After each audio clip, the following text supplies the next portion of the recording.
WandaVision, yeah, that was a weird show, but fairly entertaining. It was like a mystery show. Falcon and the Winter Soldier, that's like a buddy action film. Loki, I got Tom Hiddleston. Wonder what you got in store for him. There's a lot of stuff coming out by Marvel on Disney Plus. Wait, what? Okay, I knew Black Widow was delayed countless times, and this is on their slot for movie releases, but what? Shang-Chi?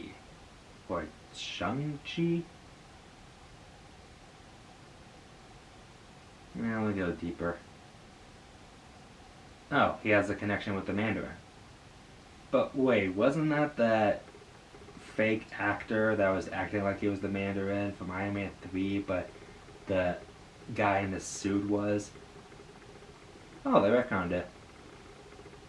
Well, that's better.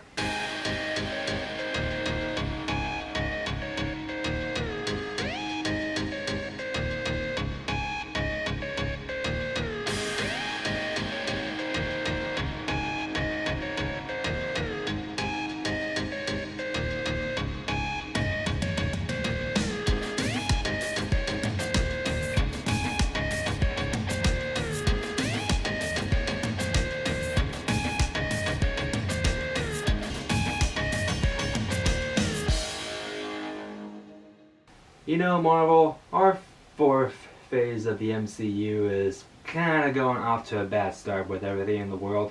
But we're okay with the TV shows. But the movies are kind of juggled back and forth, and we're still working on them out. And doing some fixings with the untimely death of Chadwick Boseman. But what about some of our films that we're already filming and planning on releasing? Oh. Okay. You just want to just release them whenever we can. And until we make some money. Ooh, wow, we're making some real money. Good job, Kevin Feige. And whoever's the CEO of Disney. Shang-Chi and the Legend of the Ten Rings is the latest Marvel movie by the studio. Now, I was going to have a trailer reaction to this, and there are only like 2 seconds and a minute and a half long, but that was like the first trailer. Then the second trailer was like kind of the same thing, but it did give me an idea of what I was gonna get into. But I just didn't have that much big reactions to it. It just seemed to follow the similar Marvel formula that they want to have for each trailer when it's an origin story and a setup for this certain character that they're making into a film, so they can have crossovers and other stuff to do with them. And I almost kind of get sick of it. And I don't mean this as a bad way. I just recently did a reaction to this new Spider-Man trailer, and that one had more interest in me because it was making me think of what was going on after WandaVision. And that's a show I haven't tackled yet, but I'm gonna get to that eventually. But instead, let's talk about Shang-Chi. So the story follows Shang-Chi, who's called John. Real original for alter ego, guys. As he's confronted by his past, old trope, but I like it. After he is drawn into his father's Ten Rings organization, and his father is the God, these Asian names. I'm not racist. I'm gonna have to take a little time to pronounce these names. Okay, Zun Weinu, who is using him and his best friend, Katie, played by... Wait, is that Aquafina? Okay, whatever. I guess she'd be better comedy relief than Kat Dennings. I haven't really seen her that much. Oh wait, that's right, she's in Two Broke Girls. I don't even watch that show. But she's a better comedy relief than her.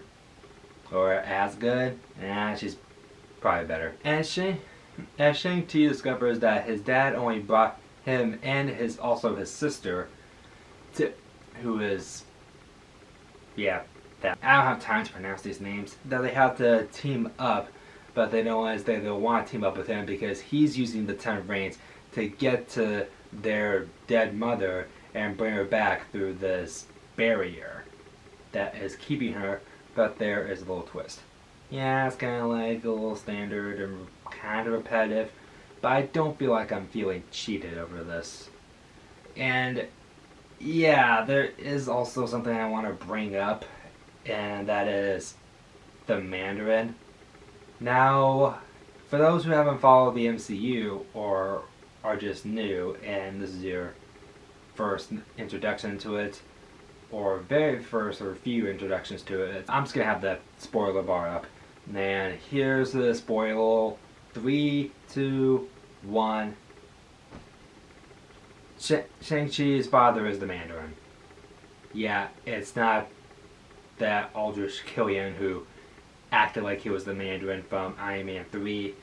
And the fact about that one is that Ben Kingsley's character was acting like he was the Mandarin as a quote-unquote actor who was Trevor Stantzy, who's like a British actor who had to play the character just to get Tony Stark to come in and say, "Oh, there's a surprise villain."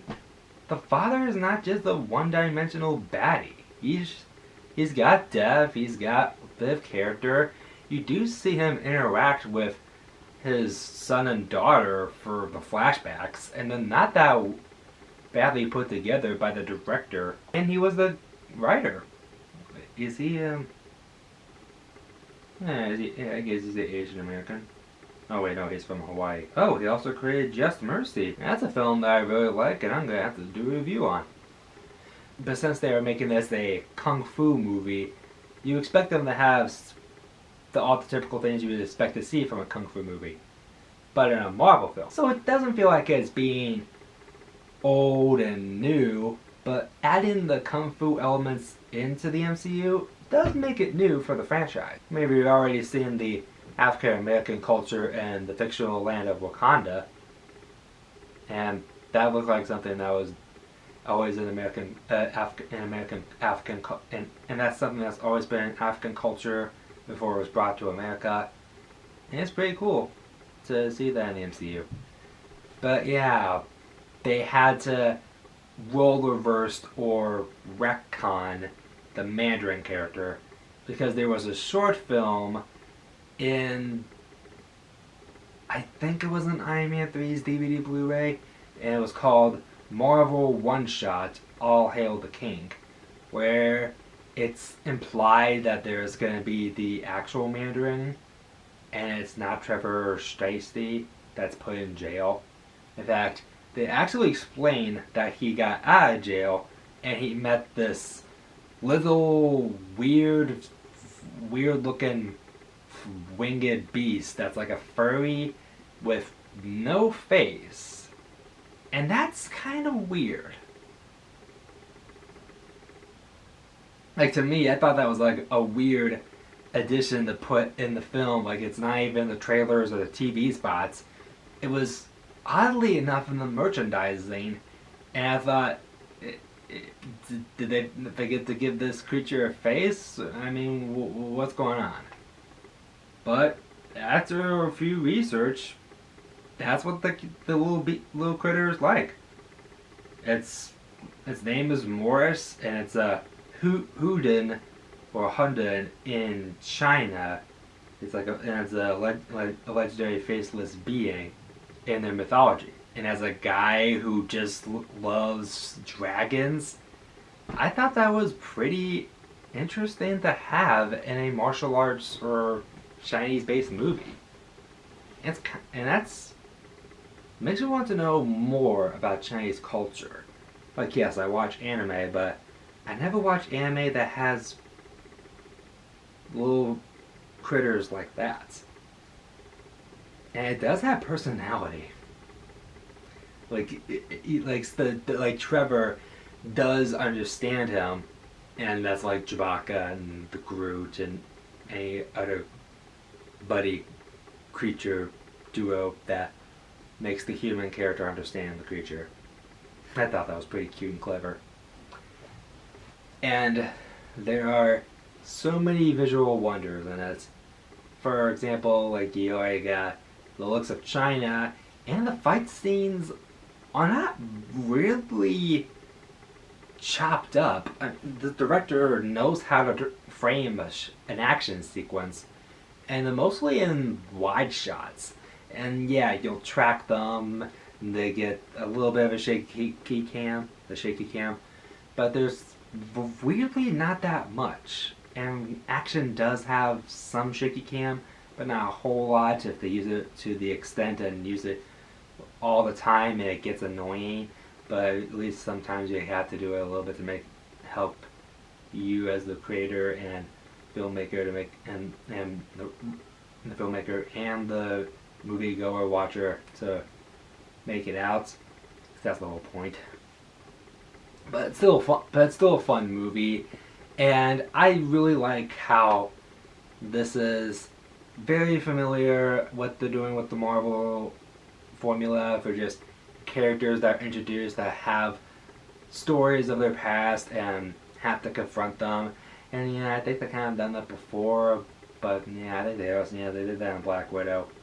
I'm starting to think that Marvel has kind of ripped itself off, but not in the chest, or really in a way that makes the showrunner Kevin Feige say, "Nah, this is not a rip-off."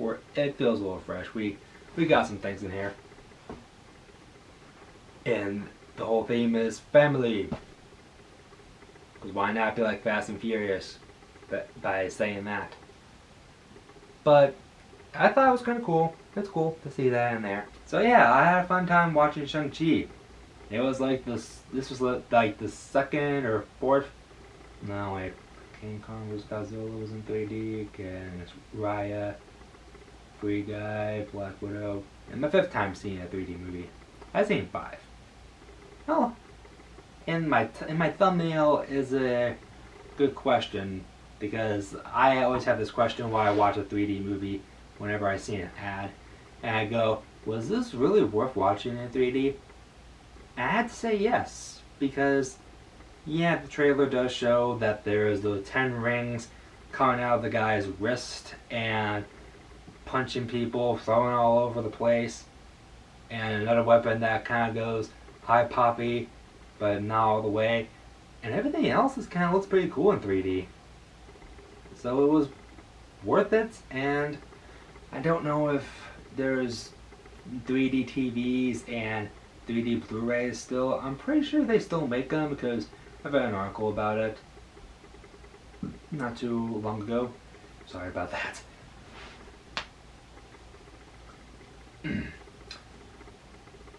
Yeah, it's pretty cool that I saw it in 3D, and I'll talk about the other 4 movies I saw in 3D pretty soon.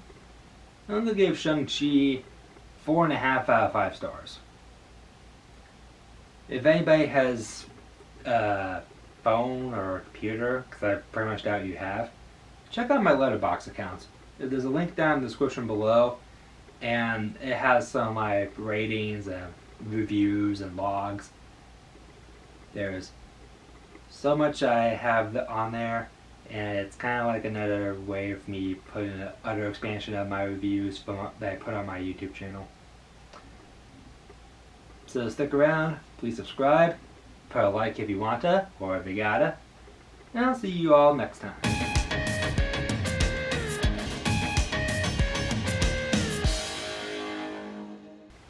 And if you catch that, yes, I have a new intro.